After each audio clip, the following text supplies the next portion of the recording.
야곱이란 뜻이 무엇일까요? 발 뒤꿈치를 잡는다는 뜻입니다. 무언가를 움켜쥔다 이런 뜻인데 좋게 들리지만은 않습니다. 저희 둘째 별명이 있는데 뭔지 아세요? 반치광. 네. 누나가 키도 더 크고 몸무게도 훨씬 더 많이 나거든요. 그러니까 뭘 해도 어떤 시합을 해도 상대가 되질 않아요. 그러니까 반칙을 합니다. 아마 야곱의 삶이 그러지 않았을까요? 모든 것이 다 하나님의 선물이지만 지금까지 야곱이 살아온 모든 인생이 옳은 것만은 아니었습니다. 형을 속였고요. 외삼촌 집에서 도망하는 기간 동안에도 자기 능력으로 살아남으려고 얼마나 많이 애쓰고 힘쓰고 머리를 쓰는지 몰라요. 고향으로 돌아간 길에 하나님의 사자를 만나서 씨름을 하게 됩니다. 우리말로 번역했기 때문에 씨름이라고 번역을 했는데요. 중동 지방에 그 시대에 그 지역에 씨름이 있을 리가 없죠. 좀 더 정확하게 번역하면요, 레슬링입니다. 레슬링. 서로 붙잡고 엉겨 붙어가지고 아마 레슬링도 지금 우리가 생각한 레슬링이 아니라 지금 우리가 좀 더 가까운 걸 생각하면 격투기가 훨씬 더 가까울 것 같아요. 아마도 둘이 엉겨 붙어가지고 주먹질하면서 바닥을 뒹굴었을 겁니다. 물론 밑에 깔려서 더 많이 맞은 것은 훨씬 더 많이 맞은 것은 야곱이었을 것 같아요. 아마 코가 부러졌을 수도 있고요. 눈이 부었을 수도 있고 아마 머리도 이렇게 뽑혔을 수도 있을 것 같습니다. 한참 동안 싸움을 하면서 야곱이 깨달은 게 하나가 있었어요. 사람이 아니다. 지금 내가 대적하는 이 존재는 사람이 아니다. 분명히 사람 이상의 신적인 존재다. 그래서 이제는 이기는 걸 포기하고 악으로 깡으로 버티기 시작합니다. 이기진 못하더라도 다리 하나 붙잡고 버티기 시작한 거예요. 아무리 약한 사람이라도 다리 하나 붙잡고 버티기 시작하면 떼어내기가 참 힘듭니다. 하나님의 사자 또한 보통의 방법으로는 야곱을 떼어놓을 수 없다고 생각하고요. 허벅지 관절을 칩니다. 아마도 고관절이 아니었을까 싶은데요. 이 고관절의 뼈가 탈구가 돼버린 거예요. 저도 예전에 한 10년 전쯤에 고관절을 다친 적이 있는데요. 얼마나 아프던지. 혹시 다친 분 계신가요? 고관절에 통증 오기 시작하면요, 제대로 걷지를 못하면 그 자리에 주저앉을 수밖에 없어요. 제 경험을 떠올리면서 야곱을 보니까 야곱이 참 대단해 보이더라고요. 아마도 10수년 동안에 남의 집에서 눈칫밥 먹으면서 목축을 하면서 얻어진 것이 악이고 깡이지 않았을까라는 생각을 합니다. 고관절이 빠졌는데도 그 사람을 붙잡고 나에게 축복을 하라고 하죠. 이게 무슨 말일까요? 지금 야곱은요, 은혜를 구하고 있는 겁니다. 그런데 사실 이 모습은 야곱하고 어울리지가 않아요. 야곱은 지금까지 자신의 머리와 자신의 능력으로 살아왔습니다. 내가 가진 힘으로 나름대로 거부가 되었고요. 내가 가진 힘으로 이만큼 가정을 일구고 여기까지 왔어요. 다른 사람 보면 성공한 인생입니다. 그런데 지금 이 순간, 형을 만나야 되는 이 순간에 야곱은 지금까지 자기가 쌓아왔던 경험이나 부와 능력, 이 모든 것이 아무런 소용이 없다는 것을 깨달았던 겁니다. 내 것도 다른 사람 것도 억지로 어떻게든 움켜쥐며 살아있던 야곱이 이제 은혜를 구합니다. 그때 하나님의 사자가 이렇게 말하죠. 그가 이르되 네 이름을 다시는 야곱이라 부를 것이 아니요 이스라엘이라 부를 것이니 이는 네가 하나님과 및 사람들과 겨루어 이겼음이니. 야곱은 야복강 나루터에서 가족들을 모두 다 건너보낸 후에 혼자 남았습니다. 그 순간에 내 자신이 미웠을 것 같아요. 나는 내 목숨 하나 건지려고, 나 하나 살아남으려고 자식들도 아내도 앞세우는 졸렬한 남편이고 졸렬한 아버지입니다. 나름대로 최선을 다해 살아왔는데, 그래서 자수성가했다고 내가 내 나름대로 자부하며 살았는데, 야복 강가에 비친 내 얼굴은 형의 것을 도적질하고 20년 동안 불안해하며 두려워하는 사람, 가족들을 방패막이로 삼아서 내 목숨 살고 싶어하는 비겁하고 비열한 가장이었던 겁니다. 야곱의 마음에 회한이 들었을 것 같아요. 잘못 살았다. 20년 동안의 이 모든 인생이 잘못 살았다.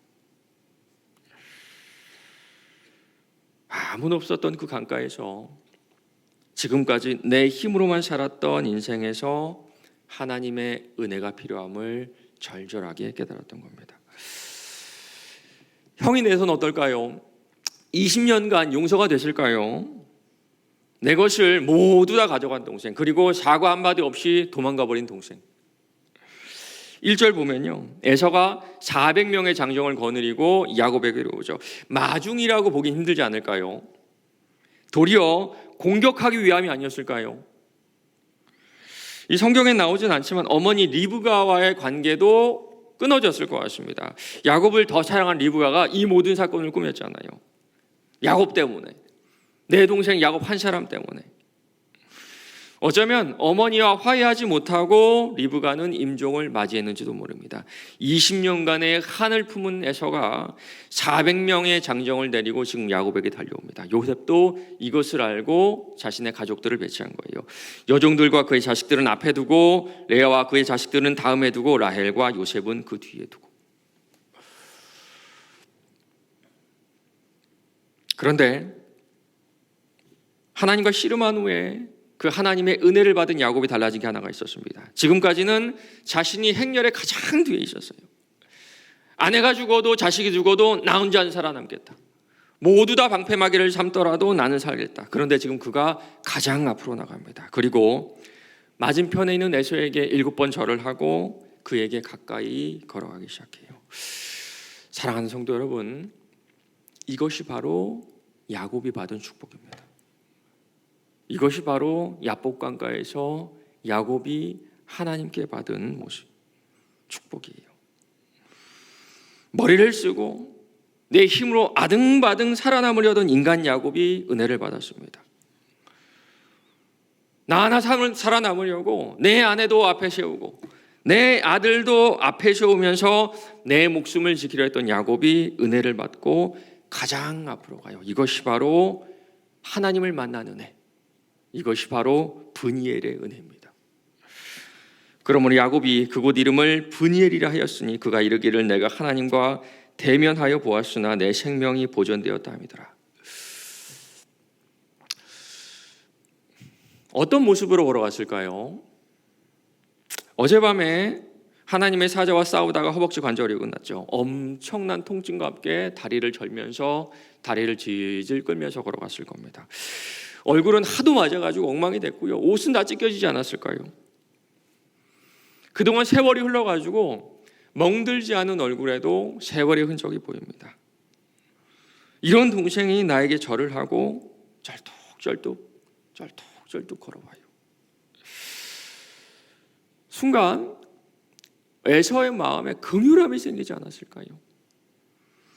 내가 그토록 증오하던 동생이 엉망이 된 모습으로 나에게 걸어옵니다. 7번 절을 하고 후회와 미안함이 가득한 얼굴로 나를 쳐다봐요. 나를 속이고 도망갔으면 잘 살기라도 해야 되는데 엉망진창이 몰골이 엉망진창이. 말은 하지 않았지만, 귀에 들리진 않았지만 다리를 질질 끌면서 오는 야곱의 얼굴에서 지난날에 대한 후회와 나에 대한 미안함이 보입니다. 에서를 가득 채우고 있었던 20년 동안 지울 수 없었던 분노도 증오도 미움도 불쌍함으로 바뀌는 순간 에서가 야곱에게로 달려가요. 에서가 달려와서 그를 맞이하고 안고 목을 어긋 맞추어 그와 입 맞추고 서로 우니라.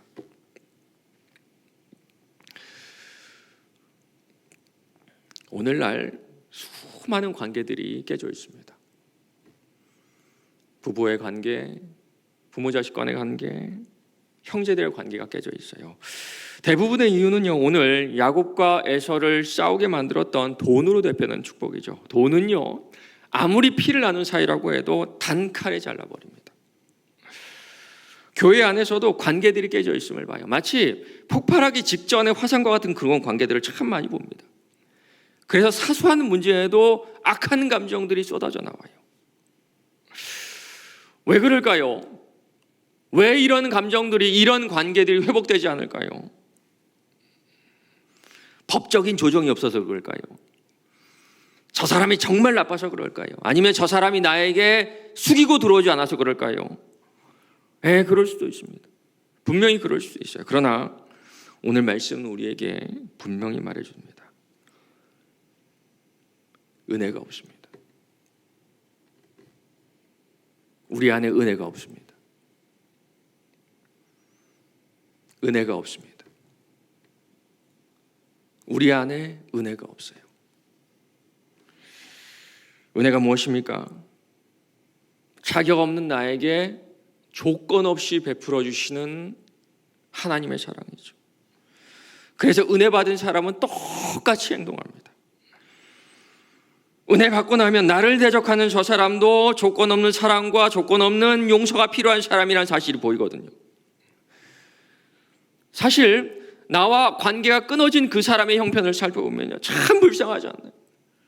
참 불쌍하지 않나요? 저 지경이 될 때까지 잡아준 사람 하나 없었어요. 그래서 완악하고 완악해진 저 사람이 참 불쌍해 보입니다. 돈 얼마에 눈이 멀어버린 저 사람이 참 불쌍해 보이고요, 여전히 성질 많은 저 사람이 참 불쌍해 보입니다. 아나무인으로 오만한 저 사람이 너무 미웠었는데 이제는 너무너무 불쌍해 보여요. 맞습니다. 은혜 받으면요, 나와 대적하던 저 사람이 불쌍해 보여요. 미움이 아니라 긍휼함, 나에게서 나오는 값싼 동정이 아니라 내가 받은 값비싼 긍휼함.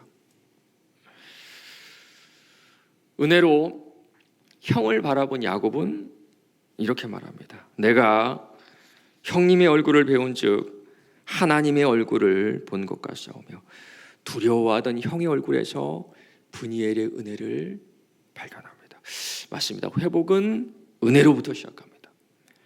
법적인 조정도 아니고요, 저 사람의 사과도 아니고 변화도 아니고 내 의지적인 용서도 아닙니다. 오직 내가 은혜를 받아 저 사람을 향해 7번 절을 하면 그 은혜가 나를 통해 흘러나가 나와 대적하던 저 사람을 회복시킵니다.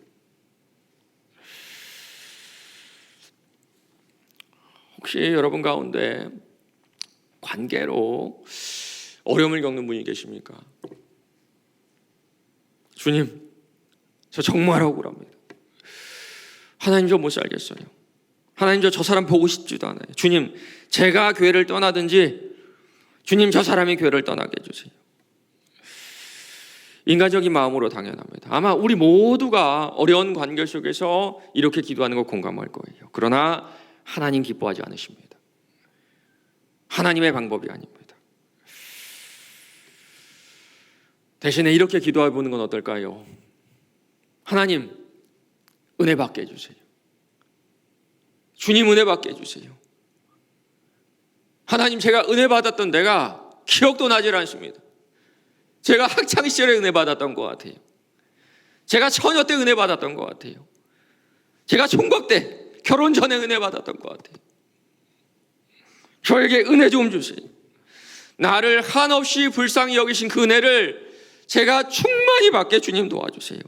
맞습니다. 지금 우리에게 필요한 것은요, 저 사람의 사과도 아니고 법적인 조정도 아니고 나의 의지적인 용서가 아니라 나를 조건 없이 용서하신 예수 그리스도의 충만한 은혜인 줄로 믿습니다. 그 은혜가 나를 회복시키고 깨어진 관계를 회복시켜요.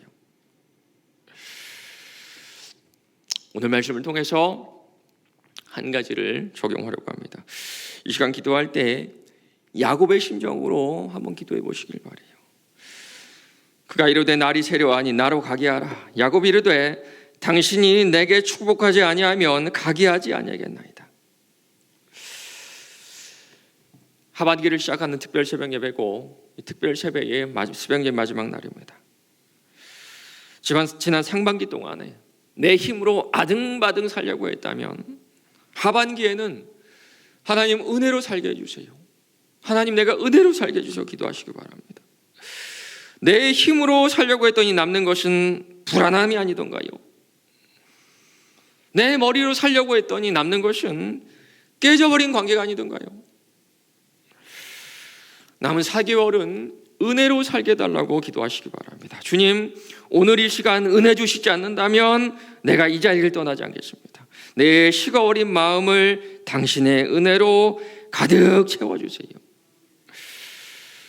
우리 마음속에 은혜가 채워질 때 많은 것을 가졌지만, 많은 것을 움켜졌지만 깨진 채 살았던 야곱에서 고개는 숙였지만 승리하는 삶을 사는 이스라엘의 삶으로 우리를 회복시켜 줄 줄로 믿습니다.